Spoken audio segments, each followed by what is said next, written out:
আপনারা ভোট দিবেন কিসে? সম্মানিত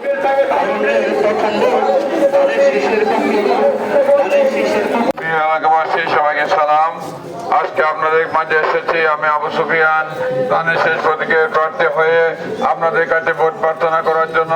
আগামী 12ই ফেব্রুয়ারি যে নির্বাচন, এই নির্বাচনে আপনারা আমাকে ধানের শেষ প্রতীকে ভোট দিয়ে নির্বাচিত করবেন।